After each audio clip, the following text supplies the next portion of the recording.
ሰላም ጤና ይስጥልኝ። እንደምን አላችሁ ተማሪዎች? ይህ የዘጠነኛ ክፍል የአማርኛ ቋንቋ ትምህርት ነው። እንደምን ሰነበታችሁ ተማሪዎች? እንደምን አላችሁ ተማሪዎች?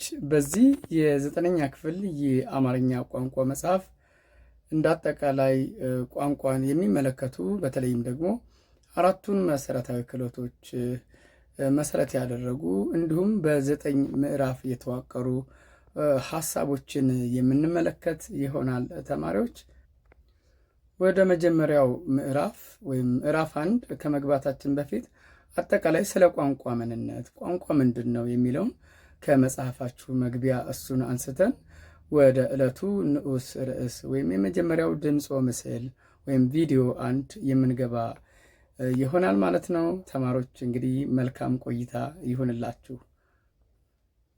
መልካም እንግዲህ ተማሪዎች እዚህ ጋር እንደምትመለከቱት መግቢያ ይኖረናል። አጠቃላይ ምዕራፍ 1 ስለ ቋንቋ ነው የምንማረው። ምዕራፍ 2 ደግሞ ግብር ምን ይመስላል። እንግዲህ በቋንቋ በአማርኛም ይሁን በእንግሊዝኛ ወይም በሌላ ቋንቋዎች ለምዕራፉ የሚወሰዱ ርዕሶች አሉ። እነዛን ለመግለጽ ደግሞ የምንጠቀምባቸው ራሳቸውን የሆኑ የቋንቋ መዋቅሮች ይኖራሉ እና እነዛን ለመግለጽ ያክል ነው እና ምዕራፍ 2 ስለ ግብር፣ ምዕራፍ 3 ማዕድን ማውጣት የሚል እናያለን። እነዚህን ለመግለጽ እንግዲህ የምንጠቀምባቸው ቃላት፣ ሐረጋት ይኖራሉ። እነሱ እናያለን። ምዕራፍ 4 በተለይም ከቋንቋ ጋር በቀጥታ የሚገናኘው ልቦለድ ምንድን ነው፣ ልቦለድ ምንድን ነው የሚለውን በስፋት የምንቃኝ ይሆናል። ምዕራፍ 5 ደግሞ ቃላዊ ስነ ጽሁፍ። እንግዲህ ስነ ጽሁፍ ብዙ አይነት ስነ ጽሁፎች ይኖራሉ። የመጀመሪያው እንግዲህ ቃላዊ ስነ ጽሁፍ ነው። ምንድን ነው ቃላዊ ስነ ጽሁፍ? እሱን የምንገነዘብ ይሆናል ማለት ነው። ምዕራፍ 7 ኮቪድ-19 ወይም ደግሞ በተለምዶ ኮሮና እያልን የምንጠራው እንግዲህ በቅርብ ጊዜ ከተከሰቱ በዓለም አቀፍ ተጽዕኖ ከፈጠሩ በሽታዎች አንዱ የኮሮና ቫይረስ ነው። እሱን በሚመለከት የምንማማር ይሆናል። ምዕራፍ 7 ደግሞ ይቅርታ፣ ምዕራፍ 8 ተውኔት ምንድን ነው? ተውኔት ምንድን ነው? ተውኔት አይታችሁ ታውቃላችሁ ከዚህ በፊት? ምን አይነት ተውኔት ነው? የማትረሱት ተውኔትስ ምንድን ነው? ምዕራፍ 9 ወይም የመጨረሻው ምዕራፍ ማለት ነው ማህበራዊ መገናኛ ብዙሃንና ተግባቦት። ማህበራዊ መገናኛ ብዙሃን ወይም ሶሻል ሚዲያ የምንለው በተለምዶ በእንግሊዝኛው ማለት ነው እና ተግባቦት ወይም ኮሚኒኬሽን፣ ሶሻል ሚዲያ ኤንድ ኮሚኒኬሽን የምንለው በእንግሊዝኛው ማለት ነው። ምንድን ነው ማህበራዊ መገናኛ ብዙሃን የምንላቸው ምን ምን ናቸው የሚሉትን እንቃኛለን ማለት ነው። አጠቃላይ የመጽሐፉ 9 ምዕራፎች እነዚህ ናቸው። እንግዲህ በዛው ደግሞ የተካተቱት ሙዳየ ቃላት ወይም የቃላት ፍቺዎች የተካተቱ ናቸው ማለት ነው። በመጨረሻው የመጽሐፋችሁ ክፍል ማለት ነው። ተማሪዎች እንግዲህ ወደ መጀመሪያው መግቢያ እናልፋለን ማለት ነው። የዕለቱን ንዑስ ርዕስ ከማየታችን በፊት ማለት ነው። ዝግጁ ናችሁ ተማሪዎች? መልካም ቆይታ ይሆንላችሁ። መልካም። እንደ መግቢያ የቋንቋ ትምህርት ዋነኛ ዓላማ የተማሪዎችን የማዳመጥ፣ የመናገር፣ የማንበብና የመጻፍ ክህሎትን ማዳበር እንዲሁም የእውቀት ዘርፍ የሆኑትን የስነ ጽሁፍ፣ የስነ ልሳን እውቀትን ማዳበር ነው ማለት ነው። እንግዲህ በጣም መሰረታዊ ነገሩ ምንድነው? በቋንቋ ውድ ተማሪዎች 4 መሰረታዊ ነገሮችን ማዳመጥ፣ መስማት፣ መናገር፣ መጻፍ፣ እነዚህ በጣም መሰረታዊ ናቸው በቋንቋ። እንግዲህ በአማርኛ ሊሆን ይችላል ወይም በሌላው የቋንቋ በየትኛውም ቋንቋ 4ቱ መሰረታዊ ክህሎቶችን ማዳበር ይኖርብናል። እነዚህን ዓላማዎች እንግዲህ ለማሳካት በመርሃ ትምህርቱ ላይ የማዳመጥ፣ የመናገር፣ የማንበብ፣ የመጻፍ ክህሎትን ለማዳበር እንዲሁም የቃላትና የሰዋስው እውቀትን ለማጎልበት የሚያስችሉ ይዘቶች ተካተዋል ማለት ነው በመጽሐፎቻችሁ ውስጥ። በተለይም ስነ ልሳን፣ ስነ ጽሁፍ፣ ሰዋሰው ወይም በእንግሊዝኛው ግራመር ብለን የምንጠራው ማለት ነው እነሱ ይኖራሉ። በመሆኑም እነዚህን ቁም ነገሮች እንግዲህ ከተዘጋጀው መጽሐፍ ወይም ከመማሪያ መጽሐፉ የምንማር ይሆናል ማለት ነው። አሁን በቀጥታ የምንገባው የመጀመሪያው ምዕራፍ ቋንቋ አማርኛ 9ኛ ክፍል የመጀመሪያው ድምፅ ወምስል ወይም ደግሞ በተለምዶ ቪዲዮ ብለን የምንጠራው ማለት ነው። እሱን እናያለን ተማሪዎች። ምዕራፍ 1 ቋንቋ። መልካም። ስለዚህ የመጀመሪያው ቪዲዮ ወይም ድምፅ ወምስል 1 ማለት ነው። ዓላማዎች አሉት። እነዚህ ዓላማዎች ምንድን ናቸው የሚለውን ነገር እንመለከታለን። የምዕራፉ ዓላማዎች እንግዲህ በዚህ ምዕራፍ የምትማሩት የተራዘሙ ንግግሮችን አዳምጣላችሁ ምላሽ ትሰጣላችሁ ማለት ነው። ወይም ቅድም እንደተነጋገር ነው የማዳመጥ ክህሎትን ታዳብራላችሁ። በውይይት ውስጥ በመሳተፍ ሀሳባችሁን ትገልጻላችሁ። የቃል ዘገባ ታቀርባላችሁ።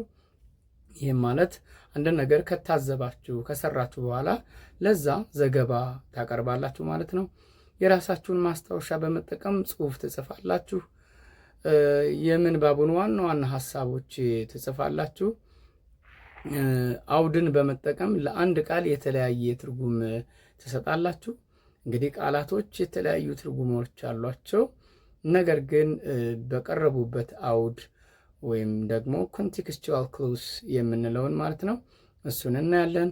አረፍተ ነገሮችን ትመሰርታላችሁ።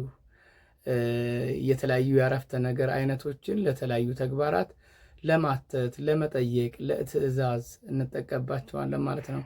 ስለዚህ ይህን እንግዲህ የምዕራፍ ዋና ዋና ይዘቶች ናቸው። የመጀመሪያው ክፍል ማዳመጥ ይሆናል። የቋንቋ ምንነትና ተግባራት ይላል። ቋንቋ ምንድን ነው? የቋንቋስ ተግባሩ ምንድን ነው የሚለውን እናያለን። ከማዳመጥ ወይም ደግሞ ሊስኒንግ የምንለው ማለት ነው። አነብላችኋለሁ። የቋንቋ ምንነትና ተግባራት። ስለዚህ ማስታወሻ በመያዝ ጥያቄዎችን የምትመልሱ ይሆናል ማለት ነው። ዝግጁ ናችሁ? ከዛ በፊት ግን ቅድመ ማዳመጥ ጥያቄዎች አሉ። ተማሪዎች በጥንድ በመሆን ስለ ቋንቋ ምንነትና አገልግሎት ከተወያያችሁ በኋላ የተወያያችሁበትን ሀሳብ ለክፍል ጓደኞቻችሁ ግለጹ ይላል። ስለዚህ ቋንቋ ምንድን ነው? በእናንተ አረዳድ በእናንተ የእውቀት ደረጃ ወይም በምታውቁት መረጃ ልክ ማለት ነው ቋንቋ ምንድን ነው? ተማሪዎች መምህራችሁ የቋንቋ ምንነትና አገልግሎት በሚል ርዕስ ምንባብ ያነቡላችኋል፣ አነብላችኋለሁ ማለት ነው። ከርዕሱ በመነሳት የምንባቡን ይዘት ምን ሊሆን እንደሚችል ገምቱ። ይዘቱ ምን ይሆናል ብላችሁ ታስባላችሁ? ስለዚህ የሚከተሉት ቃላት ከምታዳምጡት ምንባብ የተወሰዱ ናቸው። የቃላቱን ፍቺ ግለጹ ይላል። እንግዲህ እነዚህን ተራ፣ ዘዬ፣ ነጸብራቅ፣ መስረጽ የሚሉ ናቸው። በቀጥታ አዳምጦ መረዳት ደግሞ ጥያቄዎች አሉ።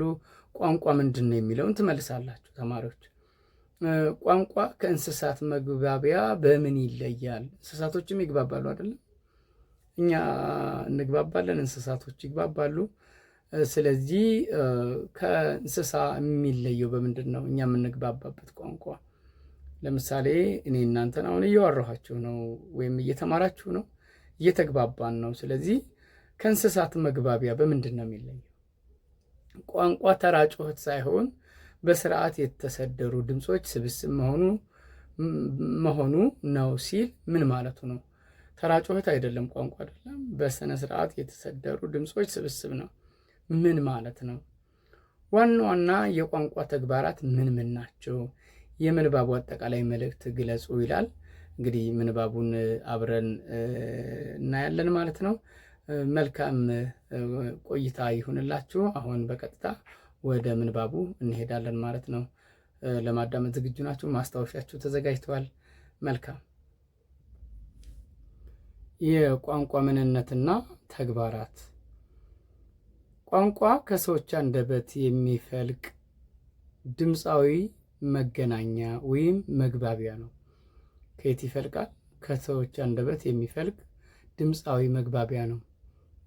ሰዎች በአእምሯቸው ውስጥ ያለውን እንዲሁም የሚከናወነውን ሁሉ ይገልጹበታል፣ ይረዱበታል፣ ይናገሩበታል። ቋንቋን የሰው ልጅ ቋንቋ በጣም የረቀቀና የተወሳሰበ ከመሆኑ በላይ ሌሎች እንስሳት ከሚያሰሙት ጩኸት ፍጹም የተለየ ነው። ከእንስሳት ፍጹም የተለየ ነው። ልዩነቱም እንደ ሌሎች እንስሳት ተራ ጩኸት ሳይሆን በስርዓት የተሰደሩ ድምፆች ስብስብ መሆኑ ነው። ባጭሩ ሰዎች ለብዙ ዓመታት በቆየው የእርስ በእርስ መደጋገፍ የኑሮ ዘዳቸው ሂደት ውስጥ በድምፅ መፍጠሪያ አካላት በሚፈልጓቸው ድምፆች በአእምሯቸው ውስጥ የሚፈጠረውን ስሜትና ሀሳብ ስርዓት ባለው መንገድ ሊገልጹባቸው ይችላሉ። እንግዲህ ቋንቋ ይሄን ይመስላል። የቋንቋ ተግባር ይሄ ነው። ተማሪዎች እንግዲህ እዚህ ጋ የተገለጹ ጥያቄዎች አሉ። ማስታወሻም እንድትይዙ እዚህ ጋ የጻፍኩላችሁ ለዚህ ነው ማለት ነው። እንቀጥላለን። ተማሪዎች እስካሁን ካዳመጣችሁ ምንባብ ምን ተገነዘባችሁ? ተራ ጩኸት ሳይሆን በስርዓት የተሰደሩ ድምፆች ስብስብ በመሆኑ ነው ይላል። እስኪ በኋላ ምንመልስ ይሆናል ተማሪዎች። ቋንቋ ሁለት የተያያዙ ዋና ዋና ተግባራት አሉት። ሁለት የተያያዙ፣ አንደኛው ሀሳብን ማስተላለፍ ነው። እዚህ ጋር ጽፍላችኋለሁ። የመጀመሪያው ወይም አንደኛው ነገር ምንድን ነው? ሀሳብን ማስተላለፍ ነው። ሀሳብን ማስተላለፍ የመጀመሪያው ተግባሩ የቋንቋ ይሄ ነው። ሁለተኛው የዚህ ነጸብራቅ የሆነው ማንነትን መመልከት ነው። የዚህ ነጸብራቅ ወይም የዚህ ግልባጭ የሆነው ማንነትን እዚህ ጋር ማንነትን ምን ማለት ነው? መመልከት ምን ማለት ነው? ይሄ እስኪ በጥልቀት እናያለን ማለት ነው። እነዚህ ነገሮች የመጀመሪያው ስነ ልሳናዊ፣ ሁለተኛው ማህበራዊ ልንለው እንችላለን። ሀሳብን ማስተላለፍ ስነ ልሳናዊ ነው። ሰው ልሳን አለው ወይም ቋንቋ አለው ማለት ነው። ሁለተኛው ደግሞ ማህበራዊ ነው። ማህበራዊ ማለት ምንድን ነው? የተለያየ የሰው ማንነቶች አሉ አይደለም? ስለዚህ ይሄኛው ማህበራዊ ትሉታላችሁ።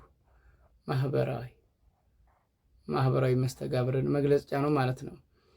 የመጀመሪያው ስነ ልሳናዊ ነው። በዚህ አንጻር ማንኛውም ሰው ስለ አንድ ጉዳይ ሲናገር የሚያስተላልፈው መልእክት ሁለት ነው። አንደኛው በቀጥታ ስለ ጉዳዩ የሚሰጠው አስተያየት ሲሆን፣ ሁለተኛው ከዚህ የሚሰርጸው ይህን ሀሳብ የሚያስተላልፍበት ጊዜ በተዘዋዋሪ መንገድ በአድማጩ ላይ ስለ ራሱ ማንነት የሚያሳድረው ግምት ነው። ስለዚህም ንግግሩ ብሎም ቋንቋው የሀሳቡ ብቻ ሳይሆን የማንነቱ መገለጫ ነው። እንግዲህ ቋንቋ ማንነታችንን ይገልጻል፣ ሀሳባችንን ይገልጻል። ካነጋገር ይፈረዳል፣ ካያያዝ ይቀደዳል። ካነጋገር ይፈረዳል፣ ካያያዝ ይቀደዳል የሚለው ምሳሌያዊ አነጋገር ከዚህ ላይ ሊጠቀስ ይችላል። አንድ በቴፕ የተቀረጸ ንግግር በመስማት ከንግግሩ ፍሬ ሀሳብ፣ ካነጋገሩ ለዛ ማለትም ከቃላት አመራረጡ፣ ከድምፅ አወራረዱ ወዘተ ስለ ተናጋሪው አንዳንድ ነገሮችን ከሞላ ጎደል መናገር ይቻላል። ይኸውም ተናጋሪው ገጠሬ ወይም ከተሜ፣ ወጣት ወይም ሽማግሌ፣ ሴት ወይም ወንድ፣ ገበሬ ወይም ነጋዴ ወዘተ መሆኑን ወይም አለመሆኑን በመለየት። ስለዚህ ቋንቋ ማንነት ነው። የሰዎችን ማንነት በትንሹም ቢሆን እንለያለን። ከዚህ አልፈን አንዳንድ ጊዜ ይሄማ እገሌ አይደለም እንዴ እስከ ማለት ልንደርስ እንችላለን። ይህ እንግዲህ የአንድን ግለሰብ ንግግር ወይም ብሎ ማንነቱን የሚያመለክት ነው። ከግለሰብ አልፈን በአንድ አካባቢ የሚኖሩ የአንድ ቋንቋ ተናጋሪዎችንም በወንዝና በተራራ ተለያይቶ ራቅ ባለ ሌላ አካባቢ ከሚኖሩ የዚያው ቋንቋ ተናጋሪዎች እንደዚሁ በአነጋገር ዘያቸው ለይተን ልናውቃቸው እንችላለን። ለመሆኑ ተማሪዎች ዘዬ ምን እንደሆነ ታውቃላችሁ? ለምሳሌ አማርኛ ተናጋሪዎች ብናይ ደደብ ከሚለው ወሎዬ፣ አልበልቶም ከሚለው ጎጃሜ፣ ባኤላ ከሚለው መንዜ፣ የግዳስ ጨቅሎችን ከውናቸው ከሚለው ጎንደሬ በቃል አመራረጡና አጠቃቀሙ መለየት ይቻላል። እንግዲህ ተማሪዎች ዘዬ ማለት ዘዬ በደንብ እዚህ ጋር እንድትመለከቱ ትፈልጋለሁ። ዘዬ ምንድን ነው? የአንድን ማህበረሰብ ማንነት የምንለይበት አንዱ ዘዬ ነው። ዘዬ ማለት አንድ ቋንቋ ተናጋሪ ሆነው ወይም ደግሞ ተመሳሳይ ቋንቋ የሚናገሩ ሰዎች በአካባቢ ወይም ደግሞ በዛ በተለየ ማህበረሰብ ውስጥ ምንድን ነው የሚፈጠሩ ነገሮች አሉ። እንግዲህ ለምሳሌ እዚህ ጋር ደደብ የሚለው ያው እዚህ ጋር ስለተጻፈ ነው። እሱን ለምሳሌ አንድ ወሎዬ ምን ብሎ ሊያነበው ይችላል ብላችሁ ትገምታላችሁ? ዴ ብሎ ሊያነበው ይችላል አይደል? ደ የሚለውን የመጨፍለቅ ነገር ሊኖር ይችላል። እንግዲህ እዚህ አካባቢ ያለ ሰው ንግግር ነው። ባቄላ ለማለት ባኤላ ይላል አንዳንድ ቦታ ላይ፣ አንዳንድ ቦታ ደግሞ ባቄላ ሊላችሁ ይችላል። ይህ ምን ተብሎ ይጠራል? ዘዬ ተብሎ ይጠራል። ስለዚህ ዘዬ ማለት በአንድ አካባቢ ብቻ የሚታወቅ ቋንቋ ነው ማለት ነው። አልበልቶም ለምሳሌ ጎጃም ስትሄዱ አልበልቶም አልበላሁም ለማለት አልበልችም ወይም አልበልቶም ሊላችሁ ይችላል። ወደ ከተማ ስትመጡ ደግሞ አልበላሁም ይላችኋል ማለት ነው። ስለዚህ ይሄ ምን ተብሎ ይጠራል? ዘዬ ተብሎ ይጠራል። እንግዲህ አመራረጡን አጠቃቀሙ እንግዲህ የቃላቱን ማለት ነው በዛ ሰዎችን ትለያላችሁ ማለት ነው። ስለዚህ እነዚህን በሚናገርበት ቅጽበት ሰውየው ከየት አካባቢ ነው የመጣው የሚለው እንለያለን። እያንዳንዱ አካባቢ ከሌላው ተለይቶ የሚታወቅበት ክልላዊ ዘዬ ያለው። ክልል ስንል እነዚህ ትልልቅ ክልሎችን አይደለም፣ አንድ አካባቢ ያለውን ማለታችን ነው። ይሁን እንጂ ዘዬ የዚያው የአንድ አማርኛ የተለየ ገጽታ ስለሆነ ተናጋሪዎችን በሀሳብ ከመግባባት አያግዳቸውም። እነሱም ቢሆኑ ቋንቋችን ምንድን ነው ቢባሉ በጥቅሉ አማርኛ ይላሉ። ስለዚህ እንግዲህ ዘዬ በአንድ አካባቢ ብቻ አንድ አካባቢ ያሉ ሰዎች የሚግባቡበት ወይም የጋራ የሆነ መዝገበ ቃል ላይ ያልሰፈረ ማለት ነው። በመሆኑም እነዚህን ነገሮች በደንብ ስታዩዋቸው አማርኛው አማርኛ ነው ነው የሚላችሁ። አንድ ሰው ባኤላ ሊል ይችላል፣ ባቄላ ሊል ይችላል፣ በልቻለሁ ሊላችሁ ይችላል፣ አልበልቶም ሊላችሁ ይችላል። ግን ያን ሰው ቋንቋ ምንድን ነው ብትሉት አማርኛ ይላል እንጂ በክልላዊ መልኩ መንዜኛ፣ ጎጃምኛ ወዘተ አይሉ። ከሌሎች ህዝቦች ተለይተው በተጨባጭ የሚታወቁትም ከማንኛው ሌላ መስፈርት ይልቅ በዚህ ቋንቋ ተናጋሪነታቸው ነው። መልካም። ባየ ኢማም 2000 የአማርኛ ሰዋሰው ተሻሽሎ ሁለተኛ እትም ላይ እንግዲህ የተወሰደ ነው ማለት ነው። ተማሪዎች ምንባቡን በደንብ አዳመጣችሁ? መልካም። እስኪ ጥያቄዎችን አብረን እንስራ። አሁን ስለ ቋንቋ በደንብ የተገለጸላችሁ ይመስለኛል። ለሚከተለው ጥያቄዎች ባዳመጣችሁት ምንባብ መነሻነት በቃል መልስ ስጡ። በቃል ነው፣ አንጽፈውም። ቋንቋ ምንድን ነው? ቋንቋ እንግዲህ የማንነት መገለጫ ነው። ባጭሩ የማንነት መገለጫ። ቅድም ብለናል አይደል? የሰውየው ማንነት ወንድ ነው ሴት ነው? የማንነት መገለጫ ነው ማለት ነው። መገለጫ የማንነት መገለጫ ነው ቋንቋ። ሌላው ደግሞ አንድ ሰው ከየት አካባቢ ወይም ምን አይነት ቋንቋ ነው የሚናገረው ብለን ልንለየው እንችላለን ማለት ነው። ማንነቱን እንግዲህ አካላዊ ማንነት አለ፣ አካባቢያዊ ማንነት አለ። እነዚህ ነገሮች እንለይበታለን። ቋንቋ ከእንስሳት መግባቢያ በምን ይለያል? ድምፅ እናወጣለን። ያ ድምፅ ደግሞ በስርዓት የተሰደሩ ወይም ደግሞ መልእክት ሊያስተላልፉ የሚችሉ ነገሮች ናቸው። እንግባባበታለን፣ እንለየዋለን። የእንስሳት ግን በስርዓት የተደረደሩ አይደሉም። እውነት ነው፣ እንስሳት በራሳቸው ይግባቡበታል አይደለ? ስለዚህ ከዛ ይለያል። ቋንቋ ትራጮች ሳይሆን በስርዓት የተሰደሩ ድምፆች ስብስብ ነው። እንግዲህ ስለ ቋንቋ ማንነት በቀጣይ የምናይ ይሆናል። ግን ተራ ጩኸት ሳይሆን በስርዓት የተሰደሩ፣ ለምሳሌ እስክሪብቶ ገዝቼ መጣሁ ብትሉና መጣሁ እስክሪብቶ ገዝቼ፣ እንዲህ አይነት ዝብርቅርቅ ያሉ ወይም ደግሞ ትርጉም የሌላቸው፣ ለምሳሌ ባቄላ ለማለት ቄላባ ገዝቼ እንዲህ አይነት ብትሉ ቃላቶቹን ራሱ ብትቀያይሯቸው ትርጉም ይኖረዋል? አይኖረውም። ስለዚህ ተራ ጩኸት አይደለም። ለምሳሌ እናንተ አንድ ድምፅ ብታሰሙ ወይም ጠረጴዛውን አሁን ያላችሁበትን ወይም እስክሪብቷችሁን ብታንኳኩ የሆነ ድምፅ ይሰማችኋል። ተራ ጩኸት ሊሰማችሁ ይችላል። አንድ ሰው ምንም ትርጉም ሳይኖረው እናንተ ጋር ቢጮህ ትርጉም ከሌለው አትግባቡም ማለት ነው። ዋና ዋና የቋንቋ ተግባራት ምን ምን ናቸው? እንግዲህ የቋንቋ ተግባራት የምንላቸው ማንነትን በመለየት ረገድ ያንድን ሰው መገኛ ወይም አካላዊ ማንነት ሊገልጹልን ይችላሉ ማለት ነው። የምንባቡን አጠቃላይ መልእክት ግለጹ ከተባለ እንዴት ነው የምትገልጹት? ስለዚህ የቋንቋን አጠቃላይ ከግለሰብ አልፈን በአንድ አካባቢ የኖሩ የቋንቋ ተናጋሪዎችን እንለይበታለን። አነጋገራችንን ደግሞ በስርዓት ባለው መልኩ መናገር እንዳለብን ይገልጽልናል ማለት ነው።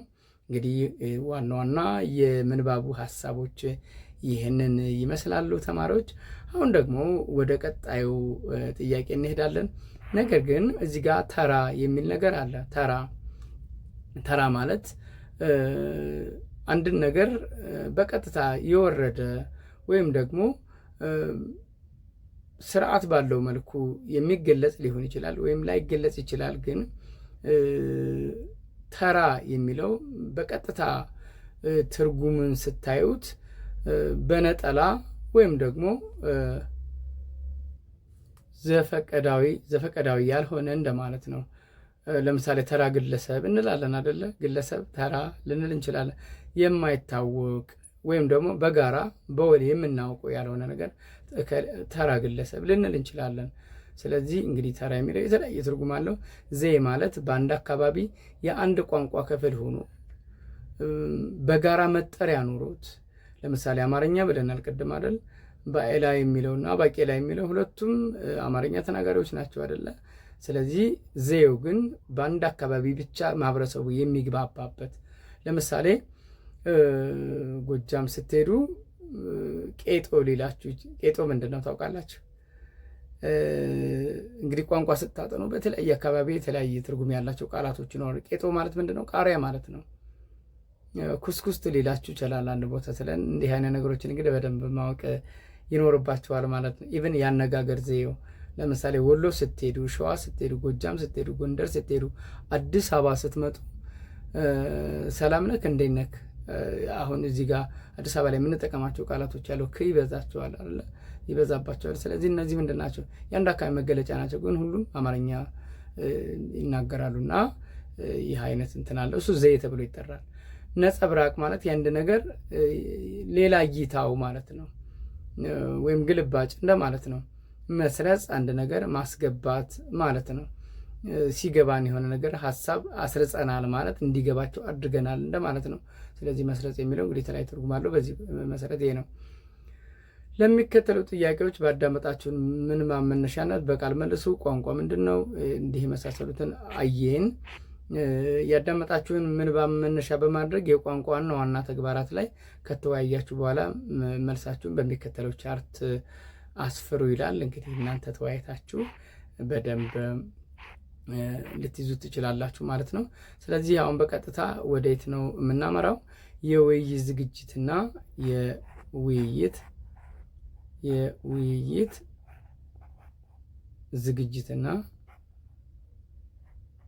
ዝግጅት እና አቀራረብ መመሪያ ይህን የምናይ ይሆናል ማለት ነው። ይህን ንዑስ ርዕሳችን ነው። አሁን እንግዲህ ከምንባቡ ቀጥሎ ይሄንን እናያለን ማለት ነው። ውይይት ምንድን ነው ተማሪዎች? ስለዚህ ውይይት ምንድን ነው? ውይይት ዓላማ ያለው በአንድ እቅድ የተዘጋጀ በአንድ ወይም ከአንድ በላይ በሆኑ ርዕሰ ጉዳዮች ዙሪያ ሀሳብ የሚለዋወጡበትና ከጋራ መግባባት ላይ የሚደርሱበት ተግባር ነው። ውይይት ዓላማ ያለው እቅድ ነው። ዓላማ ያለው በእቅድ የተዘጋጀ። ስለዚህ ውይይት ምንድን ነው ብትባሉ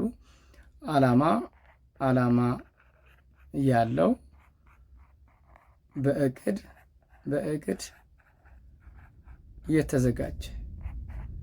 የተዘጋጀ እንደማለት ነው።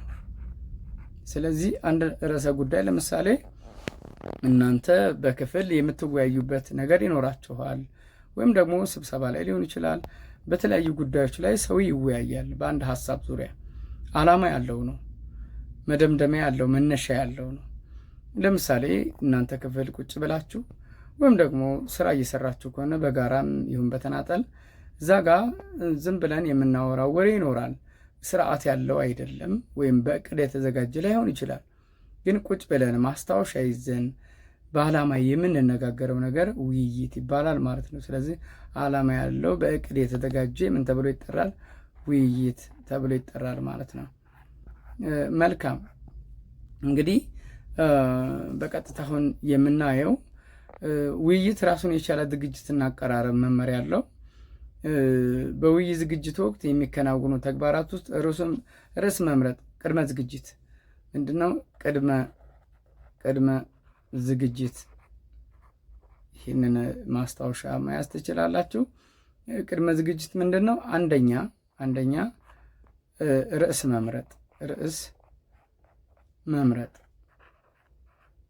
መምረጥ ነው። የመጀመሪያ የውይይት ዓላማችን በምን ጉዳይ ነው የምትወያዩት? ርዕስን እንመርጣለን። ስለዚህ ርዕሱን በሚመለከት መረጃ ማሰባሰብ። ሁለተኛ ስለ ርዕሱ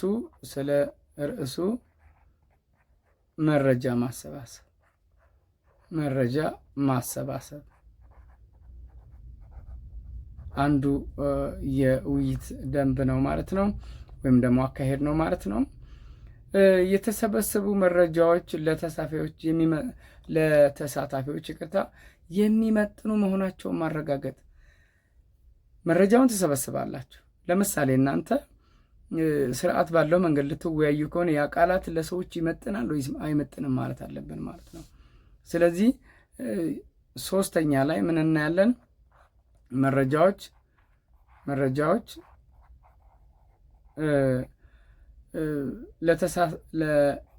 ለተሳታፊ የሚመጥኑ መሆናቸውን ማረጋገጥ። ይሄ የኛ ተግባር ነው ማለት ነው። በቅደም ተከተል ማደራጀት። አራተኛ በቅደም ተከተል ምን ማድረግ? በቅደም ተከተል ማደራጀት።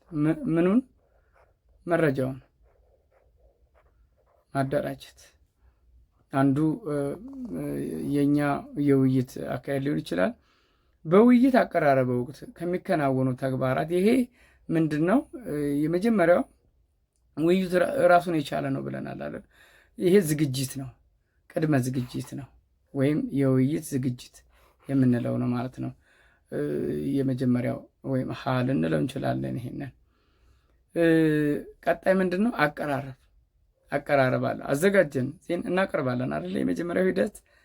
ስለዚህ አቀራረብ ውስጥ ምን መምሰል አለበት የሚለውን እንመልከት። መልካም። በመሆኑም እንግዲህ አቀራረብን በተመለከተ የሁለተኛው ማለት ነው የመጀመሪያው የአቀራረብ ሁኔታ የሚሆነው ወይም በአቀራረብ ወቅት ከሚከናወኑ እዚህ ጋር ተግባራት ውስጥ ደግሞ የውይይት እዚህ ጋር አንደኛ ብላችሁ ልጽፉት ትችላላችሁ። የውይይቱን ዓላማና ምን ማድረግ አለብን ማለት ነው? ርዕስ ማስተዋወቅ። ይህ በጣም ወሳኝ ነገር ነው ማለት ነው። ሁለተኛው የምናየው በውይይት አቀራረብ ወቅት ሁለተኛው ተግባራችን ሊሆን የሚገባው የውይይቱን ጭብጥ በቅደም ተከተል የውይይት ጭብጥ በሚገባ በቅደም ተከተል መኖር አለበት ማለት ነው። ወይም ለተደራሲያን መታወቅ አለበት ማለት ነው። የውይይት ጭብጥ ለተደራሲያን በቅደም ተከተል ማስቀመጥ ወይም ማስተዋወቅ። ከዛ በመቀጠል ደግሞ ሀሳብን በተመጠነ ድምፅ ማቅረብ። እዚህ ጋር ሀሳብን በተመጠነ ድምፅ ማቅረብ። ማቅረብ። ይሄንን በደንብ ማስተዋል አለባቸው። ይሄ ውይይት ነው፣ ተራ ነገር አይደለም። ስለዚህ ድምፀታችን ራሱ ስነ ስርዓት ያለው ሊሆን ይገባል ማለት ነው። በውይይት ጊዜ በተሰጠው የጊዜ ገደብ መጠቀም፣ በጊዜ ገደብ በጊዜ ወይም ደግሞ ጊዜ ልንመድብ ይገባል ማለት ነው። በመጀመሪያ በጊዜ ገደብ መጠቀም። ለምሳሌ እናንተ ለውይይት ያስቀመጣችሁትን ነገር 1 ሰዓት ይፈጃል ካላችሁ በዛ ማለቅ አለበት ማለት ነው። በውይይቱ መጨረሻ ተሳታፊዎችንና ታዳሚዎችን ማመስገን። 5ኛ ማመስገን። እንግዲህ የመጨረሻው ትልቁ ነጥብ ምንድን ነው? ማመስገን ይኖርብናል ማለት ነው። ምስጋና ሊኖር ይገባል። ማንን? ታዳሚያንን። ስለዚህ እንግዲህ ውይይት ይህን ይመስላል ማለት ነው። ጠቅለል ስናደርገው በዝግጅት እና በአቀራረብ ውይይት እንዴት ይዘጋጃል፣ እንዴት ይቀርባል የሚለውን በደንብ አየን ማለት ነው። ወደ ቀጣዩ እንሂድ ማለት ነው። ተማሪዎች ይህ ግልጽ ነው ብዬ አስባለሁ። መልካም። እንግዲህ የቋንቋ መሰረታዊ ባህሪያት ምን ምን ናቸው? ምንባብ የምናይ ይሆናል ማለት ነው። ተማሪዎች ዝግጁ ናቸው? ስለዚህ ቅድመ ንባብ ጥያቄዎች ይኖሩናል። ወይም አንድ ሀሳብ ከማየታችን በፊት የእናንተ ሀሳብ ወይም ደግሞ የምትገምቱትን ነገር ሊጠየቁ ይችላሉ። የቋንቋ መሰረታዊ ባህሪያት ምን ምን ሊሆኑ ይችላሉ ብላችሁ ታስባላችሁ? ቋንቋ ባህሪያት አሉት። ስለዚህ ምን ምን ናቸው? የሰው ልጅ ቋንቋ የሚለምደው እንዴት ይመስላችኋል? እናንተ ቋንቋ እንዴት ለመዳችሁ? ወይም ደግሞ በአሁኑ ሰዓት እናንተ ሌላ ቋንቋ ከምትናገሩት 2-3 ቋንቋ ልትናገሩ ትችላላችሁ። ከዛ ውጭ ሌላውን እንዴት ነው የምትለምዱት? የእናንተ ምልከታ ምን ይመስላችኋል? ስለዚህ በቀጥታ የቋንቋ መሰረታዊ ባህሪያት የሚሉትን ነገር እዚች ጋር በደንብ እናያለን ማለት ነው። እንግዲህ ማስታወሻ እየያዝን ማስታወሻ ስለ ቋንቋ ባህሪያት የቋንቋ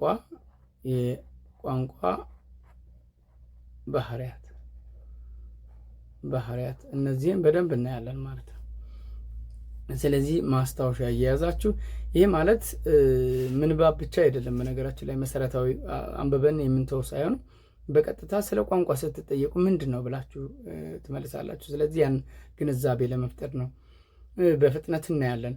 ቋንቋ ማህበራዊ የመግባቢያ መሳሪያ ነው። ስለዚህ አንደኛ ቋንቋ ምንድን ነው ተብላችሁ ብትጠየቁ ማህበራዊ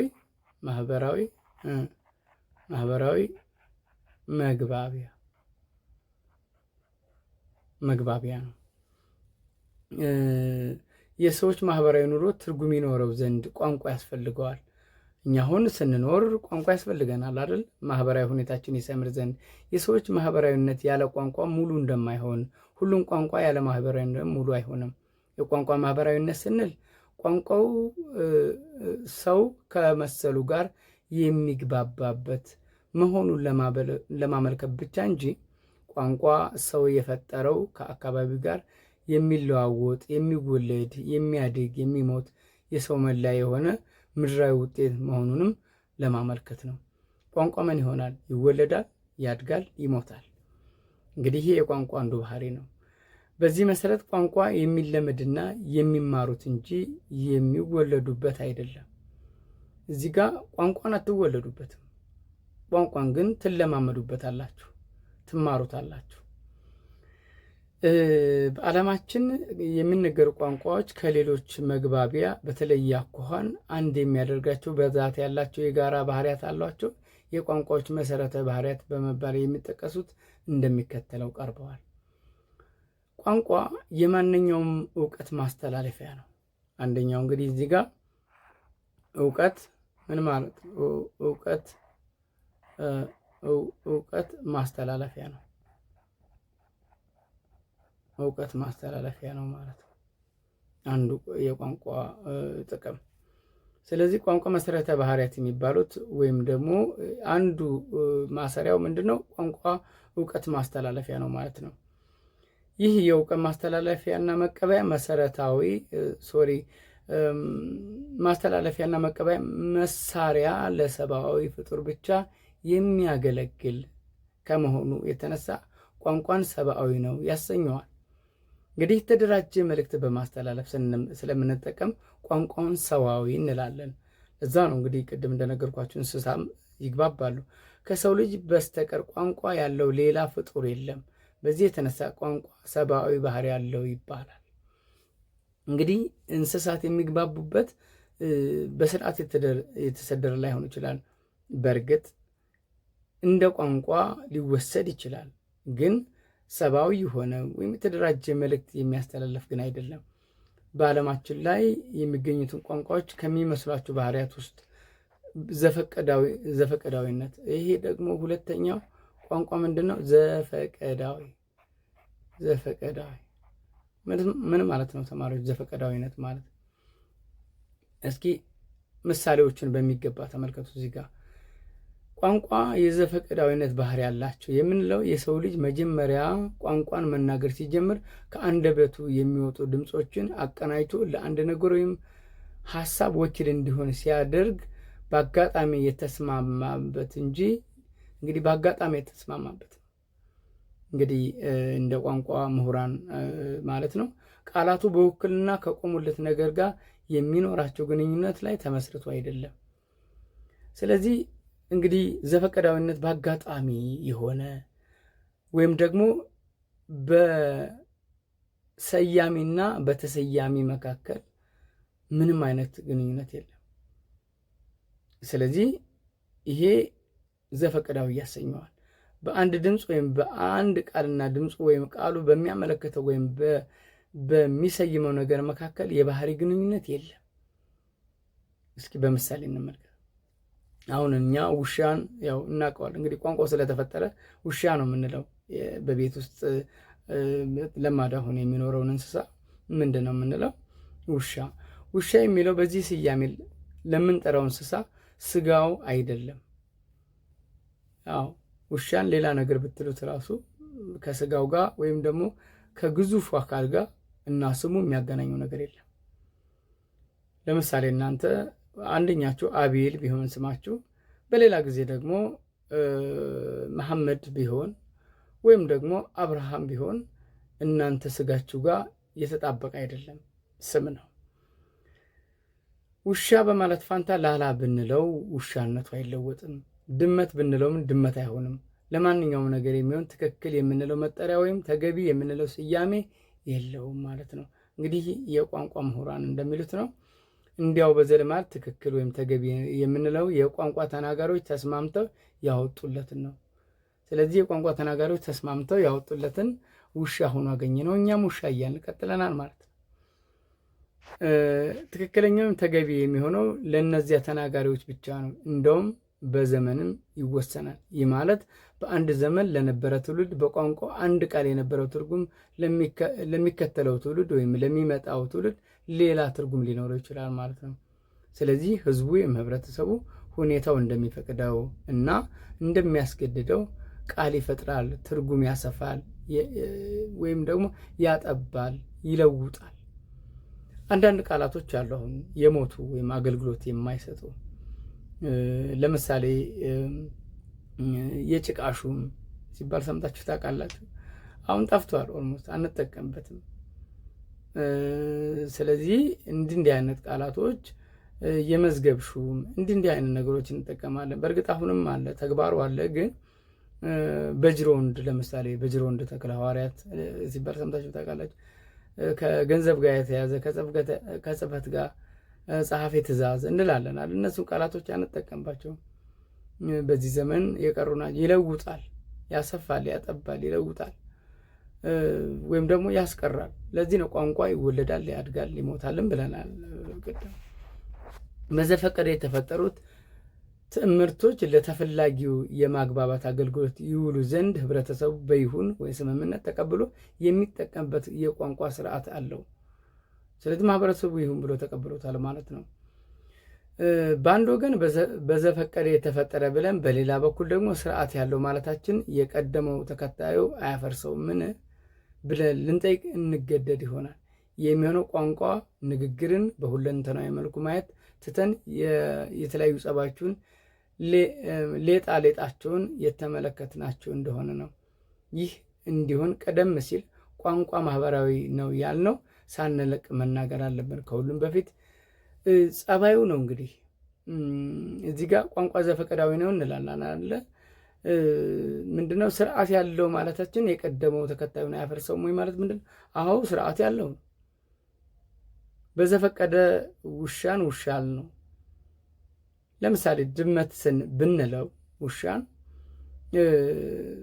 ምንድነው ጸባዩን አይገልጠውም ማለት እንጂ ድመት ወይም ውሻ የሚለው በስርዓት የቆመ ቃል ነው ማለት ነው። እንደፈለግን መቃየር አንችልም ቃላቱ። ስለዚህ ለዛ ነው ይህን የማያፈርስብን። ከሁሉም በፊት ይህን ጸባዩን መገንዘብ አለብን። ምንም እንኳ የተለያዩ ድምፆች ብሎም ቃላት የሚያመለክቱን ነገር ሁኔታ ወይም ጽንሰ ሀሳብ ጋር ባህሪያዊ ግንኙነት የላቸውም ብንልም እነሱ ተሰብስበው ለተፈላጊ ሙያ በሚውሉበት ጊዜ አቀማመጣቸው ስድ መሆኑ ቀርቶ ማህበሩ ይበጅ ብሎ የተቀበለው ቅደም ተከተል አለ። አዎ በስርዓት በቅደም ተከተል ግን መሆን አለባቸው። ማህበሩ በጊዜ ብዛት በልማድ ሌላ አይነት ቀመር ወይም ስልት እስኪሰጠው አይለወጥም። ቋንቋ ስርዓት አለው ስንል ወይም ህግ አለው ስንል ይህንኑ እንጂ ዘላለማዊ የሆነ ማለታችን አይደለም። ይህንን በምሳሌ መመልከት ይበጃል። ለምሳሌ እዚህ ጋር የተጠቀሰ ነገር አለ እናያለን ማለት ነው። ለምሳሌ መጽሐፋችሁ ላይ የተገለጸው ነው ረፈደ የሚለውን እዚህ ጋር ማየት ትችላላችሁ። ረፈደ የሚለውን ቃል እንውሰድና በውስጡ ያሉት ድምጾች እንመልከት። ነገሩ በጣም ግራ እንዳያጋባ ልክ በአማርኛ እንደተጻፈው እንውሰድና ረፈደ ጊዜው እንደማለፍ ብለዋል። ፀሐይ ከፍ ብላለች ውዝተ ማለት ነው። ስለዚህ ፊደላቱ ያሉበትን ቦታ ብንቀይር ደፈረን፣ ደፈረ፣ ፈረደ እናገኛለን። ቦታ ስትቀይሩ ማለት ነው የቃላቱ። ስለዚህ ፊደላቱ ያሉበት ቦታ ብንቀያየር ደፈረን፣ ፈረደን እናገኛለን። ፊደላቱ ወይም ትምህርቶቹ አንዱ የሌላውን ስፍራ ሲወስድ ትርጉም ይለወጣል ማለት ነው። ስለዚህ በስርዓት የሚለውን ነገር አያፈርስብንም ማለት ነው። ሌላው የሰው ልጅ ቋንቋ ሐመሮሃ ላይ ብታዩት ረቂቅ ነው። የሰው ልጅ ቋንቋ ምንድን ነው? ረቂቅ ነው። ለምሳሌ አንበሳ ስንል አንበሳው የግዴታ በአካል መኖር የለበትም ማለት አንበሳ ብለን ስናወራ። ስለዚህ በረቂቅነቱ መልእክቱ ማስተላለፉ ሌላው ጠባዩ ነው። በንግግር ወቅት መልእክት የሚተላለፈው በድምፅ ነው። ድምፁና ድምፁ የሚወክለው ነገር ወይም ሁኔታ ግን የግድ አንድ ላይ ላይገናኙ ይችላሉ። ይህ ማለት አንድ ሰው አንድን ቃል ከወካይ ግዑዝ ነገር ሁኔታ ጋር ነጥሎ ጽንሰ ሀሳቡ ብቻ በመቅረት ነገሩ ወይም ሁኔታው ከነበረበት የቦታና የጊዜ ክልል ውጭ ሊናገረው ይችላል። ለዚህ ነው እንግዲህ ቋንቋ ምንድነው? ረቂቅ ነው የምንለው። ረቂቅ በሆነ ነገር አእምሯችን ላይ ምስል በመከሰት ብቻ ነገሮችን ልንገልጽ እንችላለን። ስለዚህ ቋንቋ ምንድነው እንላለን? ረቂቅ ነው እንላለን። በቀጣይ ደግሞ እንግዲህ እስካሁን ካነበባችሁ ጽሑፍ ምን ተገነዘባችሁ? ቋንቋ ምንድነው? ማህበራዊ መግባቢያ ነው፣ እውቀት ማስተላለፊያ ነው፣ ዘፈቀዳዊ ነው፣ ረቂቅ ነው። ለአንድ ለተወሰነ ህዝብ ቋንቋ በራሱ ምልኡ ነው። ቋንቋ ምንድን ነው ብላችሁ ቋንቋ ምልኡ ነው። ምልኡ ነው። ቋንቋ ምልኡ ነው። እሺ የትኛውም ቋንቋ በራሱ ምንድን ነው? ሙሉ ነው። ለምሳሌ እናንተ አንድ የኢትዮጵያ ማህበረሰብ ውስጥ ብትሄዱ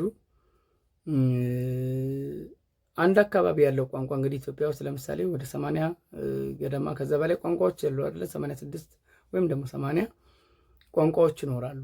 እዛ ማህበረሰብ ውስጥ ብትሄዱ ያንን ማህበረሰብ ያለውን ማህበራዊ ግንኙነት ብትዳስሱ እነሱ የሚጠቀሙባቸው ነገሮችን ሁሉ የመግለጽ ችሎታ አለው የዚህ አካባቢ ቋንቋ። ምናልባት ከስልጣኔ አንጻር የማወቅ ክበቡ በሰፋ ቁጥር ቋንቋ ይሰፋል። የማያውቁን አለመግለጹ ቋንቋውን ጎደሎ ያደርገውም ማለት ነው። ለምሳሌ ቴሌቪዥን የሚለውን ቃል ብትመለከቱ ከመምጣቱ በፊት ቴሌቪዥን የሚለው ቃል የአማርኛ ቃል የለውም አይደል? በእርግጥ መተርጎም ይቻላል፣ ያው ተተርጉመዋልም። ግን እዚህ ጋር ይህንን አለመግለጹ ማህበረሰቡን ወይም የነበረውን እሴት አይገልጽም ማለት አይደለም። ይሄኛው ቴክኖሎጂ ወይም ዘመን ሲሰፋ የመጣ ቃል ነው እንጂ በራሱ ማህበረሰብ ውስጥ ያለውን ነገር ምንድን ነው መግለጽ ይችላል ያለው ማለት። ለዛ ነው የትኛውም ቋንቋ ለዛ ማህበረሰብ ምልኡ ነው ወይም ሙሉ ነው የምንለው። ስለዚህ ቋንቋን ወይም ጎደሎ የሚያሳይ ነገር የለም ማለት ነው። ምክንያቱም የማህበረሰቡን ሁኔታ እስከገለጸ ድረስ ትንሽ ቋንቋ ትልቅ ቋንቋ የሚባል ነገር የለም ማለት ነው በሳይንስ። በዚህም ሳቢያ ቋንቋዎች ሁሉ ለራሳቸው ባህል ሙሉ በመሆን አንድ አይነት ባህል ይጋራሉ። ሌላው ቋንቋዎች እንደዚሁ ይለዋወጣሉ። ተማሪዎች እንግዲህ ቋንቋ ምን ያደርጋሉ? ይለዋወጣሉ ወይም ደግሞ ይዋሳሉ። ቋንቋ ይዋሳል፣ አንዱ ከሌላው ይወስዳል ማለት ነው። ይህ ግዴታ ነው። ለምሳሌ በፖለቲካ፣ በሃይማኖት፣ በስልጣኔ ብዙ ቃላቶች ይመጣሉ ማለት ነው። እናንተ ለሌላው ትሰጣላችሁ፣ ሌላውም ለእናንተ ይሰጣል ማለት ነው። እንግዲህ የቋንቋ የማህበራዊ ኑሮ ስርዓት የሚጠይቀው ግዴታ ነው። በዚህ አንጻር ስናየው አንድም ቋንቋ ራሱን ችሎ ንጽህናውን ጠብቆ የዓለሙን ሁኔታ ሁሉ መግለጽ አይቻለውም። ራሱን ጠብቆ የዓለም ሁኔታ አይገልጽም። ለምሳሌ በዚህ ሰዓት አዳዲስ ነገሮች ይፈጠራሉ። ለምሳሌ ከ10 ወይም ከ20 ዓመት በፊት ሊሆን ይችላል አርቲፊሻል ኢንቴሊጀንስ ወይም ሰው ሰራሽ አስተውሎት ነበረ። ይሄ ቃል ወይም ሀረግ ነበር። ሰው ሰራሽ አስተውሎት ወይም ኤአይ ወይም አርቲፊሻል ኢንቴሊጀንስ የሚለው ለምሳሌ አልነበረም አይደል? በጊዜ ሂደት የመጣ ነው። ስለዚህ ከዓለም ተለይቶ ይህን ቃል ሳንጠቀም ራሳችንን ጠብቀን የሚባል ነገር የለም ማለት ነው። አያችሁት? እንግዲህ አንዱ ከአንዱ ሊዋስ ይችላሉ። አንድን ቋንቋ ከሌላው ቋንቋ ድምፅን፣ ቃልን፣ አገላለጽ ወዘተ ሊዋስ ይችላል። ስለዚህ እንዲህ ቅድም የነገርኳችሁ ነው። አማርኛ ቋንቋ በሃይማኖት ሳቢያ እንደ ጵ፣ ጽ ያሉ ድምፆችና እንደ ጳጳስ ያሉ ስሞችን ተውሷል። እንግዲህ ዛሬ ሰልጥኖ ብዙ ዓለም ክፍል የሚሰራበት ቋንቋ እንግሊዝኛ ከግማሽ በላይ የሚሆኑት ቃላት ከልዩ ልዩ ቋንቋዎች የተወሰዱ ናቸው። አማርኛም እንግዲህ ብዙ ለምሳሌ ከግዕዝ የተዋሳቸው አሉ፣ ከሌላም ደግሞ የሀገር ውስጥ ቋንቋዎች የተዋሳቸው አሉ። ስለዚህ እንዲህ አይነት ነገሮች ይኖራሉ ማለት ነው። አንድ ሰው የጠቅላላ አካላቱን ቅርጽ አይነት ከእናት አባቱ ወይም ከስጋ ዘመዶቹ ይወርሳል። ቋንቋ መናገር የሚችለው ግን በመማርና በመለማመድ ነው።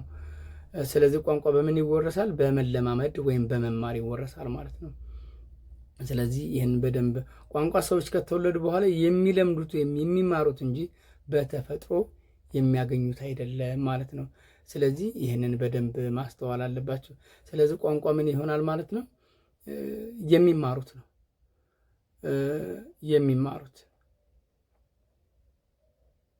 የሚማሩት ወይም የሚለማመዱበት ነው እንጂ በተፈጥሮ የሚገኝ አይደለም። ለምሳሌ እናንተ ኢትዮጵያ ውስጥ የተወለደ ልጅ እንግዲህ አማርኛ ስለምናወራ እዚህ ጋር አማርኛውን እንደ ምሳሌ እንውሰድና አንድ አማርኛ ቋንቋ የሚናገር ማህበረሰብ የተወለደ ሕፃን ገና እንደተወለደ ቻይና ብትወስዱት ወይም ቻይናዊ ጋር ብታሳድጉት ምን ይማራል? ቻይነኛ ይማራል ማለት ነው። ስለዚህ በመማር በመለማመድ የሚመጣ ነው።